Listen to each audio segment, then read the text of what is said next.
اهلا بيكم، انا حسام سمير بتاع ديزاين. ان شاء الله النهارده هنستكمل مع بعض سلسله الكورس الخاصه بتعلم الادوبي فوتوشوب.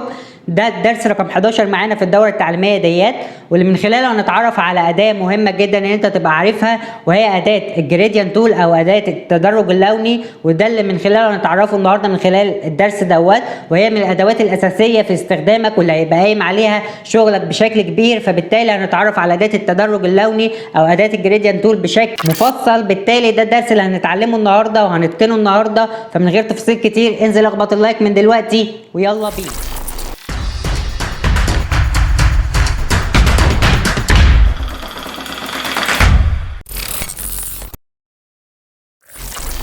السلام عليكم ورحمة الله وبركاته. أهلا بيكم مرة تانية. وقبل ما نبتدي خلونا نصلي على الرسول الكريم عليه أفضل الصلاة والسلام.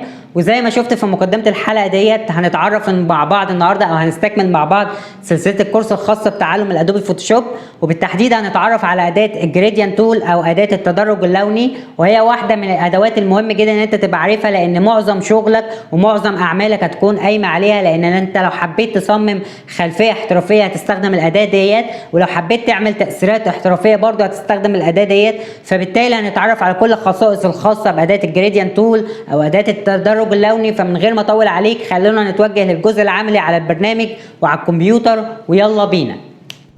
ننتقل للجزء العملي بتاع حلقة النهاردة ونستكمل الكورس بتاعنا، واللي من خلاله زي ما شفت في مقدمة الحلقة دي هنتعرف مع بعض على أداة الجريدينت تول أو أداة التدرج اللوني. مجرد ما تفتح البرنامج زي ما اتعودنا وشرحناه هتبتدي تلاقي عندك هنا في شريط الأدوات أو التول بار عندك حاجة اسمها أداة الجريدينت تول، شكلها الشكل ده.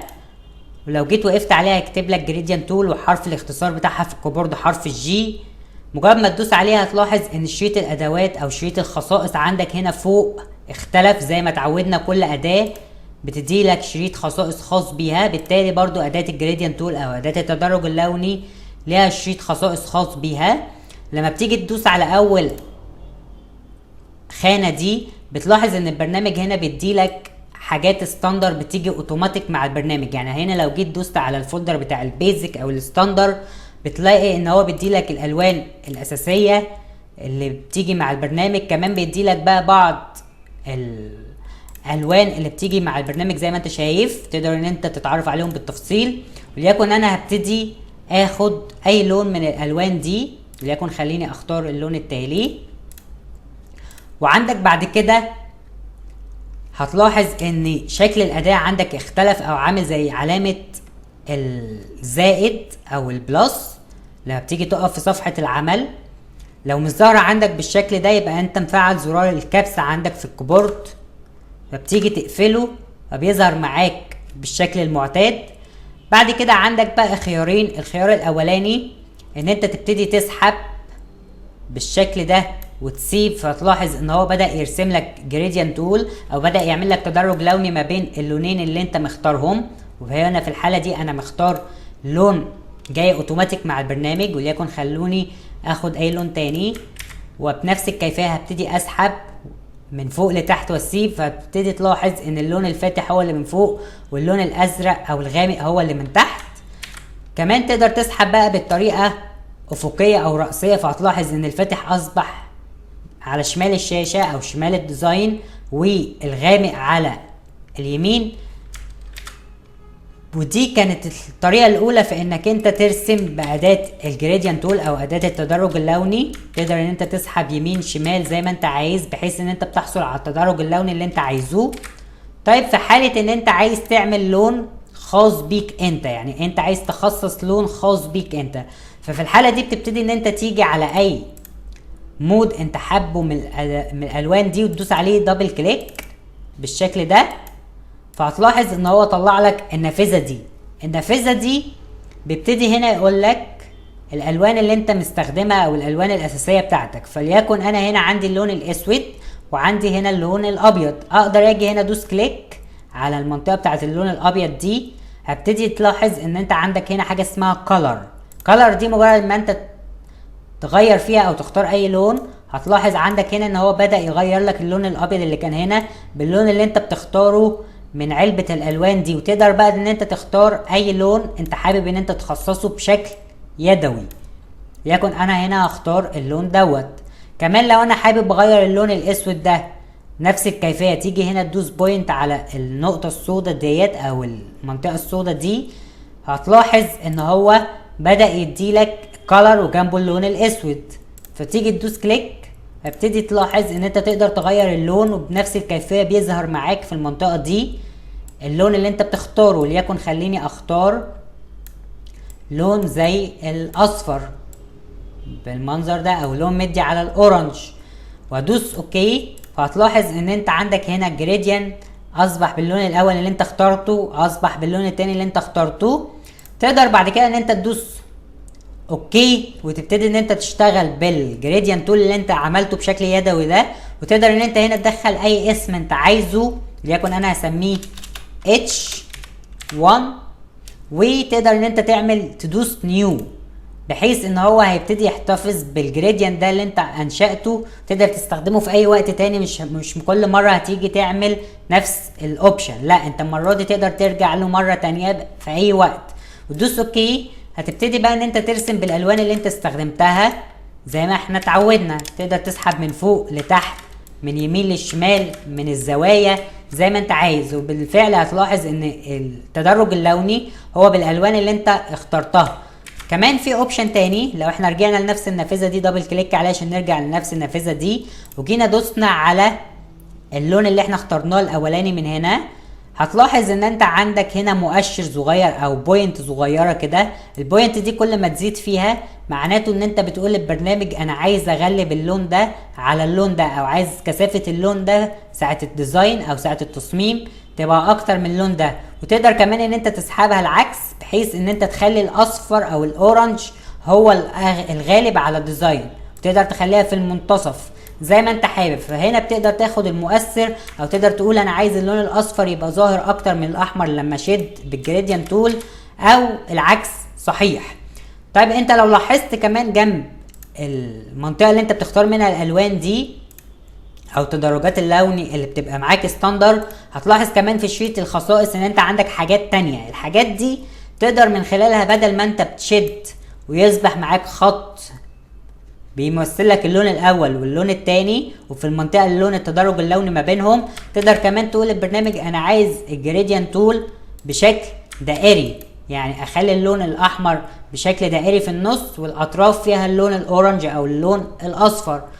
تقدر كمان تعكس الكلام ده بان انت تيجي هنا عند المربع ده وتدوس عليه علامه صح. فهتلاحظ هنا، لاحظ في المنطقه دي لما انا بشغل المربع ده وادوس عليه صح، اصبح الاصفر هو اللي من الناحيه دي بدل ما كان من الناحيه دي. فلما هاجي اشد مره تانية اصبحت الدائره هي اللي بالاصفر، والالوان الخارجيه على الاطراف هي اللون النبيتي.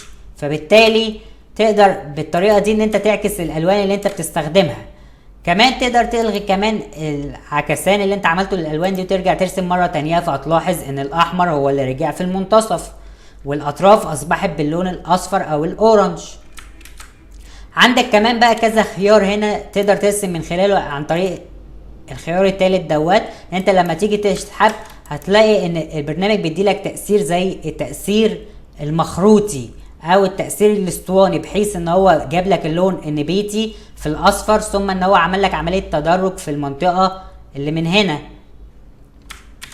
كمان عندك تأثير اللي هو الرابع، واللي هو لما بتيجي تشد بتلاحظ ان هو شبه التأثير الاولاني، ولكن هنا بيقول لك ان انا هسيب لك الاصفر فوق الاصفر من تحت، وفي المنتصف اللون اللي انت مختاره الاولاني من هنا. ولو انت عايز تعكس العملية دي بتيجي تعمل على عملية المربع ده صح، وتيجي ترسم مرة تانية. فهتلاحظ ان هو بالفعل اصبح النبيتي هو اللي من على الاطراف، والاصفر في منطقة المنتصف. بالتالي حصلت على التأثير اللي انت عايزه. عندك اخر خيار واخر طريقة للرسم، وهي ان انت لما تيجي ترسم بالطريقة دي هتلاحظ ان هو بيديلك تأثير عامل زي شكل النجمة، شعاع لوني باللون الاصفر، وعلى الاطراف اللون النبيتي او اللون التاني. تقدر بقى ان انت تختار اي لون انت عايزه وترسم بيه. هتلاحظ نفس الكيفية ان هو شعاع شمسي بيديلك في المنتصف اللون الاولاني، وفي المنتصف في الخارج اللون التاني. تقدر بقى تعكس العملية دي عن طريق المربع ده، تفعله او ما تفعلهوش، دي حاجة تبقى راجعه لك انت. عندك كمان هنا حاجه اسمها الاوبازيتي او الشفافيه، زي ما اتعودنا عليها في درس الطبقات وفي درس الجريدينت تول، ان انت عندك حاجه هنا اسمها الشفافيه، بتقدر من خلالها ان انت تقول انا عايز ارسم بكثافه لون او بتركيز اللون بنسبه كذا الى كذا. وليكن انا هنا لو هختار نسبه 50 وابتدي ارسم، هتلاحظ ان هو رسم لك نفس التدرج اللوني اللي انت مختاره، ولكن اللون شبه شفاف. وكلما قللت في الاوبازيتي او الشفافيه بتاعه المنطقه دي، لاحظ هو كده بالفعل رسم ولكن شفاف اكتر او بيشف الحاجه اللي وراه اكتر. بالتالي الاوبازيتي ده تقدر تلعب من خلاله او تتحكم من خلاله في التركيز اللوني بتاع الجريديان او التدرج اللوني اللي انت شغال بيه. يبقى لو انت حابب ان انت تستخدم اي لون من الالوان الاساسيه عندك في البرنامج، تقدر ان انت تيجي في المنطقه دي وتختار من الحاجات الاساسيه او اللي بتيجي اوتوماتيك مع البرنامج. لكن لو انت حابب زي ما اتفقنا ان انت تعمل لون مخصص خاص بيك انت، بتيجي تدوس كليك على اي واحد من الحاجات الستاندر اللي عندك دي، دبل كليك عليها كده فبيفتح لك النافذه دي. بتبتدي بقى ان انت تختار اللون اللي انت عايزه ويبتدي ان هو يتضاف معاك، وتبتدي هنا برضو تختار اللون اللي انت عايزه يبتدي بنفس الكيفيه يتضاف معاك. طيب لو انت عايز تعمل جريدينت تول باكتر من لون، يعني انت مش عايز احمر واسود بس مثلا، لا انا عايز لون كمان في المنتصف هنا، فبالتالي بتقدر ان انت تيجي من اليمين او الشمال عند المنطقه دي وتدوس الت في الكيبورد وتسحب، فهتبتدي تلاحظ ان هو عمل لك بوينت جديده.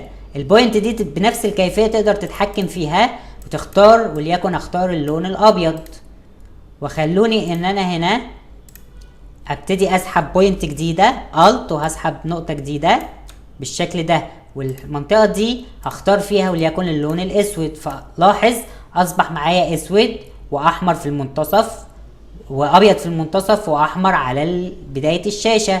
تقدر كمان بقى ان انت تقول اني لون يغلب على اللون التاني عن طريق البوينت دي زي ما اتفقنا يمين وشمال، تيجي هنا برضو تتحكم في البوينت دي. فبالتالي هتلاحظ ان هو انت بتقدر تقول ان الاحمر ده انا عايزه يغلب على الابيض والابيض يغلب على الاسود، او زي ما انت تحب تقدر تتحكم براحتك. تيجي تدوس اوكي او تدوس نيو عشان يعمل لك جريديان ويحتفظ بيه، تيجي ترسم بيه، فهتلاحظ بالفعل ان هو مديلك الالوان اللي انت اخترتها. وليكن هنا انا عملت علم مصر احمر ابيض اسود، بالتالي قدرت عن طريق الجريديان تول ان انا احصل على الافكت ده بشكل مباشر. طيب هل دي استخدامات الجريديان تول؟ بالتاكيد لا. انا هنا كده شرحت لك الاساسيات بتاعه الاداه اللي هي اداه الجريديان تول من هنا، والاساسيات بتاعتها اللي من هنا. طيب ايه استخدامات بقى الاداه واقدر استخدمها ازاي بطريقه بروفيشنال او طريقه احترافيه اكتر؟ تقدر ان انت من هنا تيجي تحت تعمل حاجه اسمها تاثير. لو دوست هنا كليك هتلاحظ ان الخيارات دي طلعت لك الخاصه بالطبقات. تقدر تعمل تاثير اسمه تاثير الجريديان تول. من هنا هتلاحظ ان كلمه جريديان تاني كلمه معانا من هنا، فبالحاله دي لو دوست عليها هتلاحظ ان هو طلع لك نفس الخيارات ولكن بشكل موسع او بشكل افضل.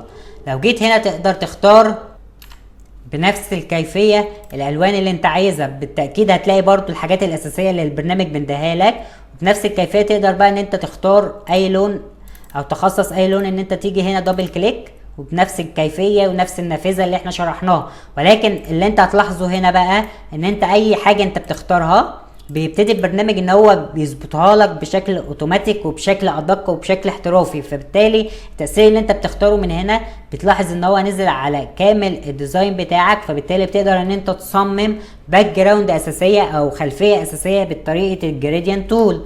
تقدر بقى تختار اي لون انت عايزه.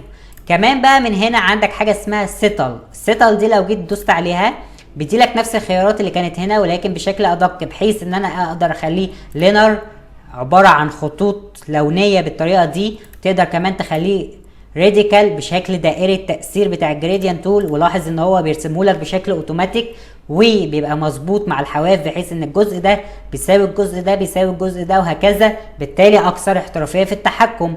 تقدر بقى ان انت تخليه انجل زي ما اتفقنا شكل مخروطي او بشكل زي ما شفناه او دايموند بشكل شعاعي زي ما انت تحب. كمان بقى تقدر هنا خلينا نختار جريديان واضح اكتر. كمان تقدر كمان من هنا ان انت تقول انا عايز ايه اللون او عايز التعمد بتاع اللون يبقى جاي باي زاويه، بالتالي تقدر من خلال الانجل دي تقول ان انا عايز ارسم بالطريقه دي او بالطريقه دي او من فوق لتحت. كمان لو انت عايز تجيب هنا رقم صحيح تقدر وانت دايس شيفت ان انت تحرك المنطقه دي، فهتلاحظ ان الارقام عندك هنا بتتحرك معاك ارقام صحيحه او بزاويات 90 45 وهكذا. بالتالي عندك كمان هنا حاجه اسمها السكيل دي كلما ضفت سكيل، لاحظ انا هنا ضفت السكيل 1 فاصبح مفيش تدرج لوني. مجرد ان انا قلت البرنامج عندك لونين في الجريدينت تول ده اقسمهولي على 2 في الديزاين بتاعي، ولكن كلما زدنا في القيمه بدأ يعمل لك تدرج لوني. كلما زدت في القيمه هتلاحظ ان هو عمل لك تدرج لوني. فبالتالي تقدر بقى ان انت تتحكم في اي جريدينت تول انت عايزه بشكل ادق بالطريقه دي. كمان عندك هنا الخيار اللي بيعكس لك الالوان، تقدر تفعله او تلغيه. بعد كده تبتدي ان انت تدوس اوكي، فهيبتدي يظبط معاك او يفضل معاك الشكل اللي انت اخترته، وليكن انا هنا هسيبه بالشكل دوت. طيب هل دي كل استخدامات الجريدينت تول او اداه التدرج اللوني؟ بالتاكيد لا. زي ما قلت لك الاداه دي واحده من اهم الادوات اللي انت ممكن تستخدمها في حياتك اثناء البرنامج. طيب نقدر نعمل ايه بالاداه ديت كمان؟ ليكن انا هنا صممت الخلفيه دي عن طريق الباك جراوند وعن طريق اداه الجريدينت تول. اقدر كمان ان انا اروح لاداه التكست واللي شرحناها في الدروس السابقه، تقدر ترجع للدرس ده من علامه الاي. هروح لاداه التكست وليكن مثلا انا هكتب هنا اي جمله، وليكن هكتب اسمي بالشكل ده، وبنفس الكيفيه اقدر بقى اتحكم في السايز زي ما اتعودنا في الدروس اللي فاتت. وليكن انا هنا كتبت اسمي بالشكل ده، وخليني اكبره حبه حلوين كده بحيث ان انا اي تاثير تشوفوا عليه. وليكن انا مش عايز اخلي الاسم بتاعي عباره عن ان انا اختار لون معين وخلاص، لا انا عايز اضيف افكت، عايز اضيف تاثير على الجمله بتاعتي او الاسم بتاعي بحيث ان هو يظهر بشكل احلى. طيب بالحاله دي زي ما اتعودنا عندك هنا قائمه الاف اكس او قائمه الستايل لاير، ودي شرحناها في الدروس السابقه. بالتالي مهم جدا ان انت تكون اتفرجت على الدروس دي من سلسله الكورس بحيث ان احنا نكون ماشيين مع بعض بالتوازي في المعلومات. ليكن انا هنا لو جيت دوست اف اكس هتلاحظ ان انت عندك حاجه هنا اسمها جريديان اوفرلاي. كمان مره تانية بتتعاد كلمه جريديان وجنبها كلمه اوفرلاي. اذا نقدر نطلع اداه الجريديان تول دي من 3 اماكن، من هنا من شريط الادوات ونستخدمها بالطريقه دي، من العلامه دي ونختار جريديان ونختار الطريقه دي، او ان احنا بقى عندنا جمله او عندنا عنصر زي ما انا كتبت كده ومن اف اكس اختار جريديان اوفرلاي، فبالتالي هفتح لك النافذه دي. لاحظ بقى ايه الفرق هنا، ان انت عندك هنا الجريديان تول مجرد ما تدوس عليه هيبتدي برضو يطلع لك البرنامج الحاجات الاساسيه اللي هي عندك. لاحظ ايه اللي بيحصل هنا، انا هنا كنت واقف على طبقه التكست، الطبقه بتاعت التكست في المنطقه دي، وعملت التاثير ده، فاي تغيير انا بعمله بيظهر على التكست فقط. تقدر بقى ان انت تستخدم اي جريديان تول انت حابه. لاحظ اللي بيحصل ان انا هنا بقول للجمله انا عايز اكتبك عن طريق اداه الجريديان تول، يعني لون 2 3. اقدر بقى استخدم اي جريديان تول انا حابه، وليكن هنا ممكن استخدم الجريديان تول ده، ممكن استخدم الجريديان تول ده. بالتالي كل جريديان او كل تدرج لوني هختاره هتلاحظ ان هو بيديلك تأثير مختلف وبيديلك شكل جمالي على التكست او الفونت بتاعك. تقدر كمان بقى ان انت تحكم في الجريديان تول ده عن طريق ان انت هنا عندك الاوبازيتي بنفس الكيفيه اللي اتعودنا عليها. الاوبازيتي يعني شفافيه، اقدر اقول انا عايز اخلي التأثير ده بدرجه كام على اللون اللي انا مختاره. ليكن انا هنا الجمله الاساسيه كانت مكتوبه باللون الابيض، فلو جبته 0 هيرجع تاني باللون الابيض. اقدر ازود، فهتلاحظ ان بدأ التأثير يظهر ولكن شفاف الى حد ما، وكلما هزيد كلما زاد قيمة التأثير دوت. وعندك هنا السيتل، وهي دي اللي احنا لسه شارحينها برضو من المرة اللي فاتت، وهي ان انت تقدر تخليه راديكال بشكل دائري، وتقدر تخليه سكيلز هنا تغير في السكيلز ده بحيث ان التأثير يبقى اصغر او اكبر. بالتالي بتقدر تخليه دايموند بشكل شعاعي او زي ما انت تحب. وهنا الانجل ده تقدر تخليه من خلاله ان انت تتحكم في الزوايا او تتحكم التدرج اللوني يبقى بالطريقه دي الطريقه دي، عايزه افقي 90 درجه. بنفس الكيفيه تقدر تدوس شيفت وتغير في المنحنى ده بحيث ان انت هتلاحظ ان هو بيتغير معاك بشكل هنا رقم صحيح. او درجة 70 درجة 90 وهكذا، وتدوس اوكي. فبالتالي هتلاحظ بقى ان انت عندك هنا طبقة اللاير بتاعت التكست اتضاف عليها افكتس او اتضاف عليها تأثير على الطبقة اسمها جريديان اوفرلاي، وهي التأثير اللي احنا لسه عاملينه. تقدر تخفي العين من هنا فيروح التأثير من عندك، وتقدر ان انت تظهره فيظهر مرة تانية. بالتالي قدرت ان انا اكتب الجملة بتاعتي بافكت الجريديان تول، وحصلت على تأثير جديد. بدل ما انا هكتبه بلون سادة او لون موحد ابيض احمر ازرق، لا انا اقدر ادخل الجريديان تول واحصل على اكتر من تأثير. طيب انا عملت التأثير ده وحابب ان انا اعدل عليه مرة تانية، فبالتالي تقدر تيجي عند الجريديان تول او الافكتس اللي انت عملته هنا في القائمة دي، تدوس دبل كليك فيفتح لك نفس النافذة اللي كانت معاك اللي هي لاير سيتل، وان انت هنا مفعل الجريديان اوفرلاي. تقدر بقى ان انت تضيف اي جريديان انت عايزه، تقدر تعمل اي لون انت عايزه وتزود عدد الالوان زي ما انت عايز، الت وتسحب في منطقة جديدة فهيسيب لك جزء جديد. الجزء ده تقدر ان انت تختار لون فيه جديد وهكذا. وليكن انا هنا هعمله باكتر من لون بحيث ان انا اوريك الفرق الجوهري بتاع المنطقة دي، وادوس اوكي. فلاحظ ان هو هنا مديهولك بكذا لون. طيب انا هنا لو خليته 90 درجة، لاحظ هنا المنطقة او الفرق لون 2 3 4. تقدر بقى عن طريق السكيلز دي ان انت تمدد الالوان دي اكتر بحيث ان انت تحصل على تأثير مختلف من الالوان، او تمد لون اكتر من لون. فبالتالي دي استخدام من الاستخدامات بتاعة الجريديان تول. اخر استخدام ممكن نستخدمه لأداة الجريديان تول وهو ان انت مثلا تقدر، خليني اخفي التأثير اللي انا عامله هنا، وليكن انا عندي تكست زي ده عامل بيه بوستر، وليكن توقع ان ده بوستر معايا كده وان ده اسم الفيلم. طيب انا لو حابب ان انا اعمل تأثير ورا اسم الفيلم بحيث ان هو يظهر بشكل ادق او بشكل افضل، اقدر ان انا اجي اعمل طبقة جديدة فاضية تماما زي ما اتعلمنا في دروس السابقة، والطبقة دي تكون تحت التكست اللي انا كاتبه. وعن طريق اداة الريكتنجل او اداة التحديد اقدر ان انا اجي اعمل خط مستقيم كده او مستطيل مستقيم كده حوالين الجملة بتاعتي، وارجع لاداة الجريديان تول اختار اي تكست انا عايزه وابتدي ان انا اسحب بالطريقة دي. فاصبح عمل لك جريديان تول داخل التحديد اللي انت عامله، ولاحظ ان انا حصلت على افكت جديد. تقدر بقى ان انت كمان الطبقة اللي انا لسه عاملها دي تقلل الاوبازيتي بتاعها فهتحصل على تأثير تاني وهكذا. فبالتالي استخدامات الجريديان تول كتير، ودي كانت الاستخدامات بتاعتها. وبكده نبقى خلصنا الجزء ده من الكورس بتاعنا. اتمنى ان انت تكون طالع مستفيد معايا، واللي من خلاله تعرفنا مع بعض زي ما شفت على اداه الجريديان تول او اداه التدرج اللوني، وشفنا كل الخصائص بتاعتها والاستخدامات بتاعتها، وان هي ليها استخدامات كتير وبتعمل مؤثرات كتير. فبالتالي ده كان درس النهارده.